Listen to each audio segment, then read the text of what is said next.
ایک سوال پوچھا گیا ہے کہ شرعی اعتبار سے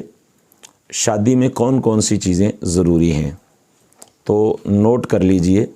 کہ شرعی اعتبار سے شادی میں 2 فرض ہیں، 1 واجب ہے اور 3 سنتیں ہیں۔ یعنی اگر یہ 6 کام ہو جائیں تو شادی ہو جاتی ہے۔ یہاں پہ یہ بھی میں ضرور وضاحت کرنا چاہوں گا کہ ہم نے خود شادی کو بے شمار رسوم و رواج کی وجہ سے بڑا مشکل کر لیا ہوا ہے، اور یہی وجہ ہے کہ بے شمار بیٹیاں گھروں میں بوڑھی ہو جاتی ہیں اور ان کی شادی نہیں ہوتی، غربت کی وجہ سے، افلاس کی وجہ سے کہ پیسے نہیں ہیں اس لیے، جبکہ شادی صرف اور صرف 6 چیزوں کا نام ہے۔ 2 جو فرض ہیں ان میں ایک ہے ایجاب و قبول، یعنی عورت کی طرف سے یا مرد کی طرف سے ایجاب کیا کا جملہ بولا جائے اور دوسرے کی طرف سے قبول کا جملہ بولا جائے، یہ ایک فرض یہ ہے۔ اور دوسرا فرض ہے کہ 2 گواہ موجود ہوں،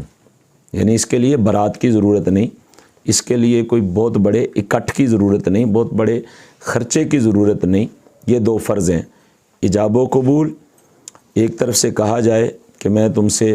اتنے حق مہر کے عوض نکاح کرنا چاہتا ہوں تو عورت کہہ دے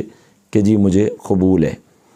اور 2 گواہ موجود ہوں تو یہ 2 فرض پورے ہو گئے۔ اور تیسرا ہے واجب، وہ ہے حق مہر،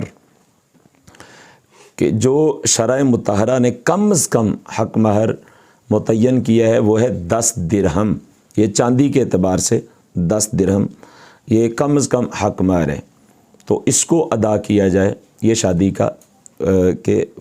جو ہے وہ واجب ہے۔ اور جو 3 سنتیں ہیں، پہلی سنت یہ ہے کہ جب نکاح ہو تو خطبہ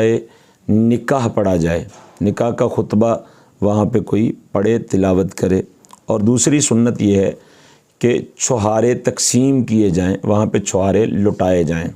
یہ نبی کریم رؤوف الرحیم صلی اللہ تعالی علیہ وسلم اور دیگر صحابہ کرام علیہم رضوان کی شادیوں اور نکاح کے وقت میں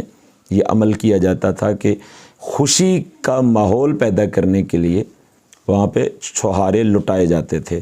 تو یہ دوسری سنت ہوئی۔ اور تیسری سنت ہے ولیمہ۔ ولیمے کے لیے بھی ڈھیر سارے انتظامات کی ضرورت نہیں، بلکہ آپ معمولی سے معمولی طور پہ بھی ولیمہ کر سکتے ہیں۔ مطلب یہی ہے کہ آپ ہوں، آپ کے بھائی وہاں پہ